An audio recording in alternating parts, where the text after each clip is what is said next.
धमकियां दी और कहा कि तुम्हें हमने इतनी सपोर्ट दी हुई है, किस काम के हो तुम, अगर हमारा एक काम नहीं कर सकते कि अपना हरमस नहीं खुलवा सकते।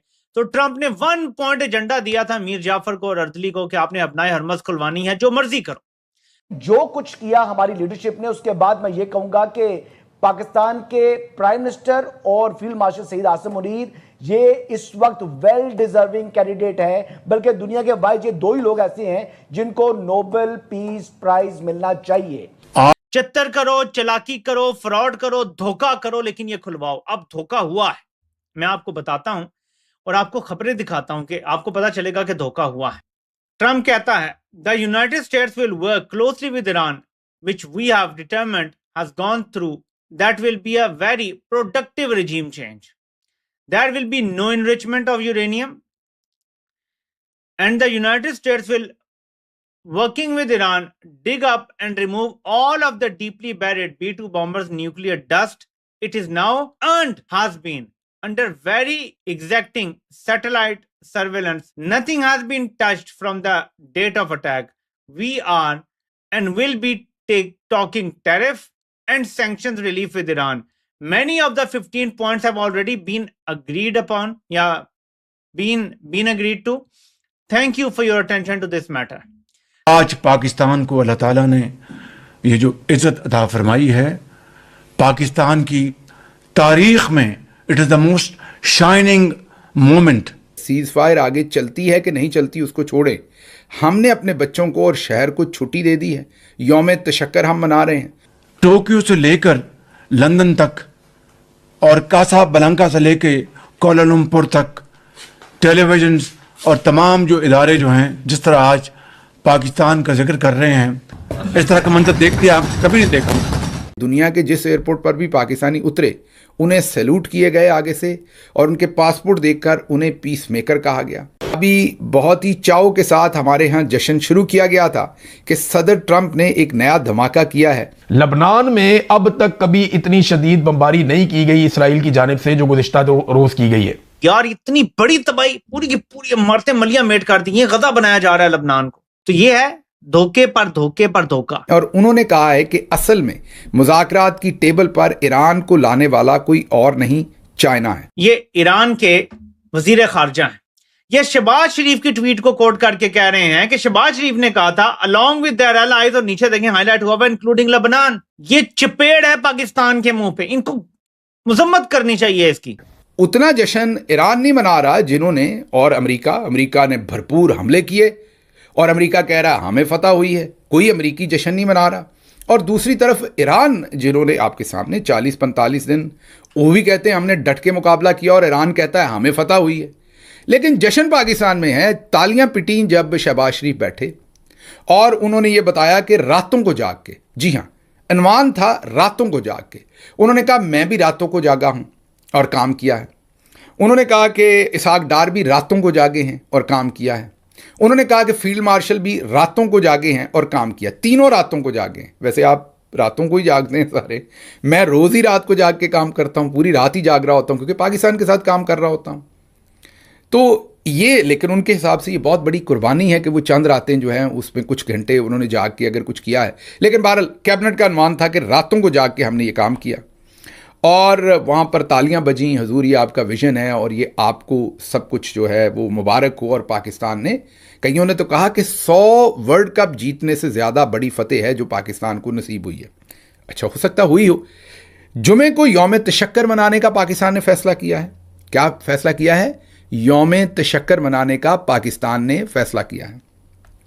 उसके बाद 9 और 10 अप्रैल को बच्चों को स्कूल से छुट्टियां दे दी हैं, दफ्तर बंद कर दिए हैं।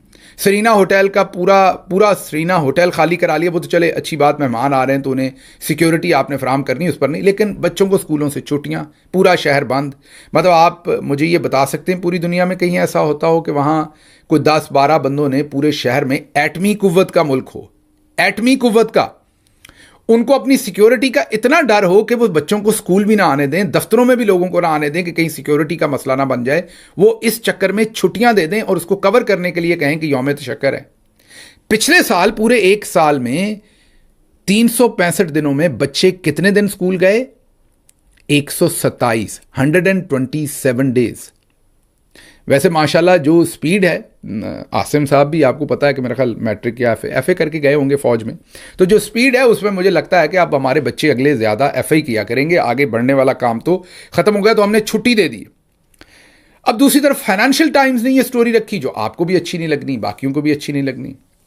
वो कह रहे हैं कि व्हाइट हाउस ने पाकिस्तान को पुश किया, मजबूर किया कि आप ईरान के साथ ये हमारी जो पैगाम रसानी करें और ये सारा काम करें। ईरान ने क्या किया वो तो हमने उसी दिन आपको बता दिया था। कल फिर सदर ट्रंप तो उधार ही नहीं रखते, आपको पता, वो तो फौरन ही भंडा फोड़ देते हैं। उन्होंने कल बता दिया कि ये सब कुछ चाइना ने करवाया, लेकिन चाइना कोई यौम तशक्कर नहीं मना रहा, हम मना रहे हैं। अब जरा सुने कि खिलाफ वर्जी कितने नंगे तरीके से हो रही है। लबनान का वादा शहबाज शरीफ ने किया तो ईरान ने हामी भरी। शहबाज शरीफ ने ट्वीट किया कि लबनान में होगी सीज फायर। अब जरा सुने व्हाइट हाउस की तर्जुमान क्या बोल रही हैं। क्या today with dozens of casualties there. Sure.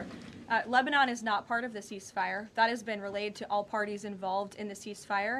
As you know, Prime Minister Netanyahu put out a statement last night in support of the ceasefire, in support of the United States' efforts. मैं चाहता हूं आप ये दोबारा सुने। ये चपेड़ है पाकिस्तान के मुंह पे, इनको मुजम्मत करनी चाहिए इसकी। शहबाज शरीफ को दरमियान में ट्रंप ने खुद डाला, दबाव डाल के प्रेशर डाला, कहा ये पोस्ट करो। जब शहबाज ने पोस्ट कर दिया कि लबनान भी सीज फायर का हिस्सा है, उसको जलील किया जा रहा है। यार जैसा भी है, अर्दली है, जो भी है तो पाकिस्तान का नुमाइंदा है यार, पाकिस्तान का वजीर आजम है। ये क्या हो रहा है?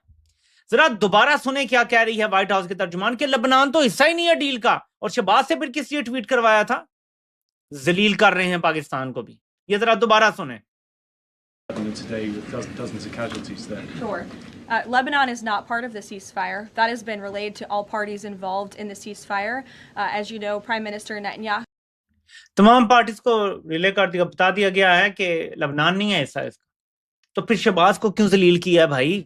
अब ईरान शहबाज का गिरबान पकड़ा है। भाई तुमने हमसे कहा था कि ये होगा डील का हिस्सा।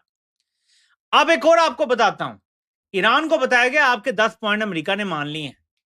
ये क्या कि ईरान को राजी किया गया है। अब सुने व्हाइट हाउस की तर्जुमान क्या कह रही है।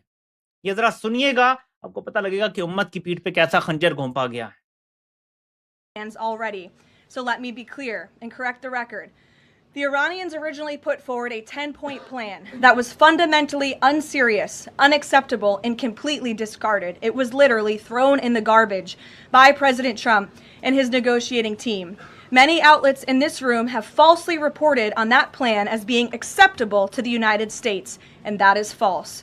With the president's deadline fast approaching and the United States military completely decimating Iran with each passing hour, the regime acknowledged reality to the negotiating team. They put forward a more reasonable and entirely different and condensed plan to the president and his team. President Trump and the team determined the new modified plan was a workable basis on which to negotiate and to align it with our own 15-point proposal. The president's red lines, namely the end of Iranian enrichment in Iran, have not changed. And the idea that President Trump would ever accept an Iranian wish list as a deal is completely absurd.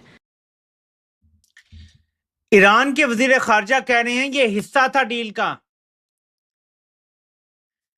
Iran के speaker कह रहे हैं कालीबाफ ये हिस्सा था कि uranium की हम जारी रखेंगे। ट्रंप कह रहा है ये मेरी रेड लाइन है। व्हाइट हाउस की तर्जुमान कह रही है कि जो सोचता है ये अबसर्ड है, क्या हम ईरान की विश लिस्ट मान लेंगे? तो भाई फिर क्यों झूठ बोला? किसने झूठ बोला? दोस्तों, सीज फायर को पूरे 24 घंटे भी नहीं हुए थे, इजराइल ने लेबनान पर 10 मिनट में 160 बम गिराए, जिससे 254 लोगों की मौत हो गई, जबकि 1165 लोग घायल हुए।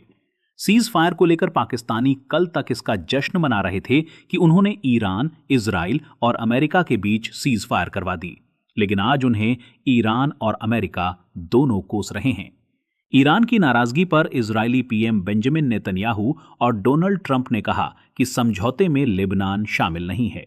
इस पर ईरान ने फिर से स्ट्रेट ऑफ हॉर्मुज कर दिया और इजराइल पर जवाबी हमले की धमकी दी है।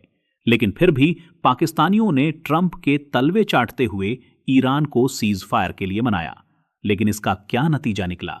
इजराइल ने फिर लेबनान में भारी बमबारी कर दी और अब ईरान ने पाकिस्तानी मीडिया तो खुशी से इतने पागल हो गए थे कि ये लोग शहबाज शरीफ और आसिम मुनीर को नोबेल पीस प्राइज मिलने की बातें करने लगे।